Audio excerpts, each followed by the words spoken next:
आता मटारचा सीझन चालू आहे, त्यामुळे मटारच्या वेगवेगळ्या रेसिपी झाल्याच पाहिजे। आज आपण एकदम पाणीपुरीसारखी टम्म फुगणारी मटार कचोरी कशी बनवायची हे बघणार आहोत, तेही गव्हाच्या पिठापासून। खूप खमंग आणि खुसखुशीत कचोरी तयार होते ही।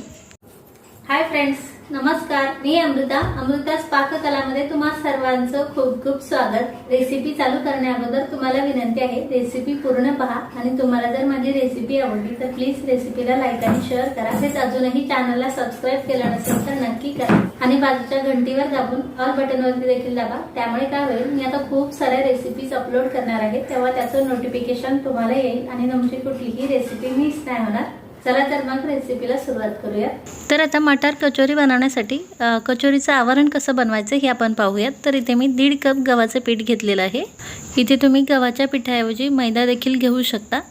आता लगेच आपल्याला यात 1 छोटा चमचा भरून ओवा घ्यायचा आहे, अर्धा चमचा मीठ घालायचं आहे आणि हे व्यवस्थित मिक्स करून घ्यायचं आहे। हे व्यवस्थित मिक्स झालं की कचोरी छान क्रिस्पी होण्यासाठी आपल्याला यात तेलाऐवजी तूप घालायचं आहे। तूप मी फक्त वितळवून घेतलेलं आहे आणि 1/4 कपाच्या अर्ध तूप इथे घेतलेलं आहे मी।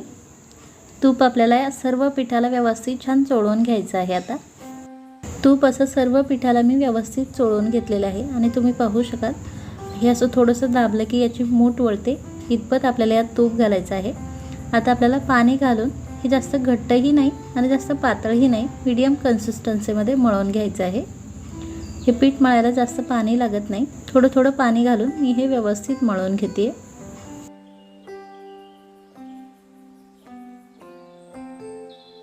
अशा प्रकारे हे पीठ आपल्याला मळून घ्यायचं आहे। हे पीठ मळण्यासाठी मला अर्ध्या कपापेक्षाही कमी म्हणजेच 1/4 कप आणि थोडंसं वरती 1-2 चमचे पाणी लागलं असेल। हे पीठ आता सुकू नये यासाठी आपल्याला कॉटनच्या कपड्यात गुंडाळून ठेवायचं आहे। आणि लगेच आता सारण कसं बनवायचं हे आपण पाहूयात। सारण बनवण्यासाठी अगोदर आपण मसाला तयार करून घेऊयात। त्यासाठी मी 1 चमचा धने घेतलेला आहे, अर्धा चमचा जिरे घेतलेले आहे आणि अर्धा चमचाच बडीशोप घेतलेले आहे। हे तीनही जिन्नस आता आपल्याला भाजून घ्यायचे आहेत। हे असे व्यवस्थित भाजले की आपल्याला लगेच हे काढून घ्यायचे आहे आणि थंड करून घ्यायचे आहे। आता लगेच याच कढईत आपल्याला मटर तेलात परतवून घ्यायचे आहे। त्यासाठी मी 1 कप मटर घेतलेले आहे आणि थोडंसं अर्धा चमचा फक्त तेल घातलेलं आहे। मटर आता आपल्याला तेलात व्यवस्थित छान परतवून घ्यायचं आहे, यातला कच्चेपणा जावा यासाठी मटर आपल्याला परतवून घ्यायचे आहे। मटर असे फुटायला लागले की लगेच आपल्याला गॅस बंद करायचा आहे आणि मटर देखील आता काढून घ्यायचे आहे आणि हे थंड करून घ्यायचे आहे। तोवर आपले धने जिरे आणि बडीशोप थंड झालेले आहे। आपण याची पावडर बनवून घेऊयात। याची पावडर बनवून घेताना आपल्याला जास्त बारीक पावडर बनवायची नाही आहे, थोडीशी जाडसर पावडर ठेवायची आहे। अशा प्रकारे तुम्ही पाहू शकाल, हे मी एका वाटीत काढून घेतलेलं आहे। आता आपल्याला मटार देखील थोडेसे जाडसर वाटून घ्यायचे आहेत। मिक्सर चालू बंद करून अशा प्रकारे मटार आपल्याला वाटून घ्यायचे आहे। तुम्ही पाहू शकाल, जास्त बारीक केलेले नाही आहे मी आणि जास्त जाडही ठेवलेले नाही आहे। आता लगेच आपल्याला याचं सारण बनवायचं आहे। त्यासाठी मी कढई गॅसवरती ठेवलेली आहे। कढई छान गरम झाली की आपल्याला यात तेल घालायचं आहे। पळीनं पाऊण पळी तेल घातलेलं आहे मी। चमच्याने म्हणाल तर पोहे खायच्या मोठ्या चमच्याने 2 चमचे तेल घालायचं आहे। तेल छान गरम झालं की आपल्याला चिमूटभर हिंग घालायचं आहे। 7 ते 8 लसणाच्या पाकळ्या अशा बारीक कट करून घ्यायच्या आहे आणि त्या देखील घालायच्या आहे। अर्धा इंच अद्रक कट करून घ्यायचं आहे, तेही घालायचं आहे आणि 2-3 हिरव्या मिरच्या अशा बारीक कट करून घ्यायच्या आहे आणि त्याही घालायच्या आहे। यात आपल्याला सोनेरी कलरचे होईस्तोवर तेलात छान परतवून घ्यायचं आहे। त्यानंतर आपल्याला 1/4 चमचा हळद घालायचं आहे। असेल तुमच्याकडे तर 1 चमचा कसुरी मेथी घालायची आहे, नसेल तर काहीच हरकत नाही। तसेच 3/4 चमचा लाल तिखट घालायचं आहे आणि आपण जो मसाला बनवलेला आहे तो मसाला यात घालायचा आहे आणि हे सर्व मसाले आता आपल्याला काही सेकंद फक्त तेलात छान परतवून घ्यायचे आहे। मसाले तेलात छान परतले की लगेच आपल्याला 1.5 चमचा बेसन पीठ घालायचं आहे। बेसन पीठ देखील आपल्याला यात व्यवस्थित मिक्स करायचं आहे आणि अर्धा ते 1 मिनिट फक्त आपल्याला हे छान भाजून घ्यायचं आहे। यातला कच्चेपणा जावा इतपत आपल्याला हे भाजून घ्यायचं आहे। बेसन देखील छान भाजलेलं आहे, तुम्ही पाहू शकाल। लगेच आता आपण जे मटार वाटून घेतलेले आहेत ते मटार यात घालायचे आहे। हे आता आपल्याला या मसाल्यात व्यवस्थित मिक्स करून घ्यायचे आहे। यामध्ये आता आपल्याला चवीनुसार मीठ घालायचं आहे, अर्धा चमचा गरम मसाला घालायचा आहे। तसेच आता तुमच्याकडे जर आमचूर पावडर असेल तर तुम्हाला यात अर्धा चमचा आमचूर पावडर घालायचं आहे।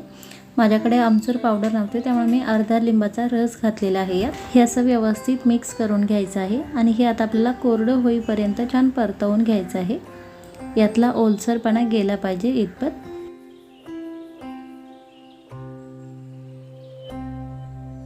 सारण 2-3 मिनिट परतवून घेतल्याच्या नंतर हे छान कोरडं झालेलं आहे, तुम्ही पाहू शकाल. हे आता आपल्याला थंड करून घ्यायचं आहे. सारण थंड झाल्याच्या नंतर आता आपल्याला याचे बॉल्स बनवून घ्यायचे आहे कचोरीत भरण्यासाठी.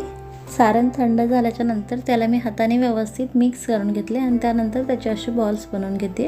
आता तुम्हाला कचोरी कितपत छोटी मोठी बनवायची त्यानुसार तुम्ही याचे बॉल्स बनवून घेऊ शकता. अशा प्रकारे मी सर्व बॉल्स बनवून घेतलेले आहे. आता लगेच आपण कचोऱ्या बनवून घेऊयात. सारण बनवून घेईपर्यंत आवरणासाठीचं आपलं पीठ देखील छान मुरलेलं आहे. याचे देखील आता आपल्याला छोटे छोटे बॉल्स बनवून घ्यायचे आहे, पेड्यासारखे तुम्ही पाहू शकाल. अशा प्रकारे मी सर्व छोटे छोटे गोळे किंवा बॉल्स करून घेतलेले आहे. आता आपण कचोऱ्या बनवून घेऊयात. त्यासाठी मी एक ही लाटी घेतलेली आहे. ही जर कडक झाली असेल तर थोडंसं तेल लावून घेऊन तुम्ही याला थोडंसं मऊ करून घेऊ शकता. कडक नसेल तर मग तेल न लावता देखील कचोरी बनवून घेऊ शकता. आता आपल्याला ह्या हाताने थोडीशी अशी पसरवून घ्यायची आहे आणि त्यानंतर आपण आता जशी पुरणपोळीसाठी पुरण भरण्यासाठी वाटी बनवतो तशाच प्रकारे आपल्याला ही कचोरीची वाटी बनवून घ्यायची आहे आणि त्यानंतर त्यात सारण भरायचं आहे. अंगठा आणि शेजारच्या बोटाच्या मदतीच्या सहाय्याने आपल्याला याची वाटी बनवून घ्यायची आहे. अशा प्रकारे तुम्ही पाहू शकाल.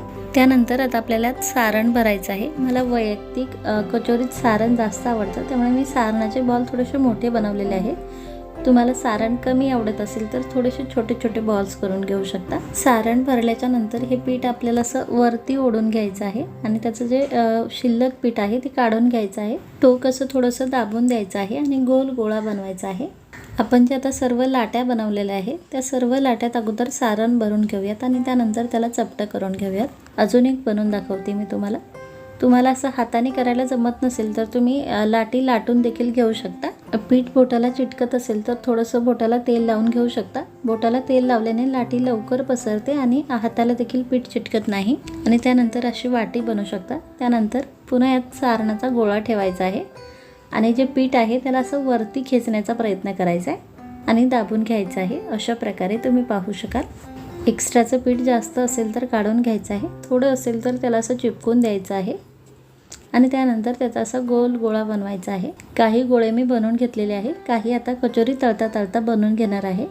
गोळे बनवून घेतल्याच्या नंतर त्याला आपल्याला असं हाताच्या तळव्याच्या सहाय्याने चपटा करून घ्यायचं आहे. तुम्ही पाहू शकाल मी कशा प्रकारे करते. तर हे मी आता प्लेटमध्ये काढून घेते आणि राहिलेल्या सर्व गोळ्यांना देखील असा कचोरीचा आकार देते. खूप सोप्या आहेत कचोऱ्या बनवायला, तुम्ही पाहू शकाल. अशा प्रकारे मी कचोऱ्या बनवून घेतलेल्या आहे. ह्यात आपल्याला तळून घ्यायचे आहे. त्यासाठी मी कढईत तेल गरम करायला ठेवलेलं आहे. कचोरी तळण्यासाठी तेल आपल्याला जास्त गरम करून घ्यायचं नाही आहे. कचोरी तेलात टाकल्याच्या नंतर तुम्ही पाहू शकाल अशी तळाशी जाऊन बसते, लगेच फुगून वरती येत नाही आहे. अशाच प्रकारे आपल्याला तेल गरम हवं आहे. आता कढईत जेवढ्या मावतील तेवढ्या कचोऱ्या आपल्याला यात घालायच्या आहे. 5 कचोऱ्या घातलेल्या आहेत मी. आता आपल्याला लगेच याची साईड चेंज करायची नाही आहे. गॅसची फ्लेम देखील वाढवायची नाही आहे. तेल कमी गरम करून घ्यायचे. गॅसची फ्लेम देखील आपल्याला कमीच ठेवायची आहे आणि त्यानंतर आता हळूवारपणे आपल्याला या कचोऱ्या तळू द्यायच्या आहेत. कचोऱ्या तळायला वेळ जरा जास्त लागतो, त्यामुळे बिलकुल घाई गडबड करायची नाही आहे. आरामात कचोऱ्या आपल्याला तळून घ्यायच्या आहे. कचोऱ्या अशा व्यवस्थित तळल्या गेल्या की ऑटोमॅटिक फुलून वरती येतात. तुम्ही पाहू शकाल कचोऱ्या अशा फुलून वरती यायला सुरुवात झालेली आहे. कचोऱ्या अशा फुलून वरती आल्या की त्यानंतर आता आपल्याला याची साईड चेंज करून घ्यायची आहे. तोवर या बिलकुल पलटवायच्या नाही आहेत आपल्याला. कचोऱ्या काही टम्म फुगलेल्या आहे, तुम्ही पाहू शकाल आणि खालून याला असा थोडासा हलकासा गोल्डन कलर आलेला आहे. आता साईड चेंज करून घेतल्याच्या नंतर आता ह्या आलटवून पालटवून आपल्याला दोन्ही साईडने व्यवस्थित छान तळून घ्यायचे आहे. खूपच छान, म्हणजे पाणीपुरीसारख्या कचोऱ्या आपल्या टम्म फुगलेल्या आहे आणि खूप खस्ता देखील होतात या. हे आता मी दोन्ही साईडने व्यवस्थित छान तळून घेते.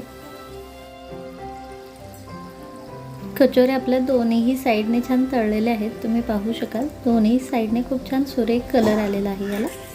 तर लगेच ह्या मी आता काढून घेते. यातलं तेल आपल्याला निथळवून घ्यायचं आहे. लगेच ह्या कोरड्या झालेल्या आहेत, तुम्ही पाहू शकाल. बिलकुलच तेलकट झालेल्या नाही आहेत आणि खूपच खमंग खस्ता कचोऱ्या आपल्या तयार झालेला आहे. कलरही खूप छान सुरेख आलेला आहे आणि बनवायला तर किती सोपे आहे हे तुम्ही पाहिलंच आहे. त्यामुळे नक्की बनवा, खूप आवडतील तुम्हाला. आणि आता तर मटारचा सीझन आहे, त्यामुळे या खमंग खस्ता कचोऱ्या एकदा तर झाल्याच पाहिजे.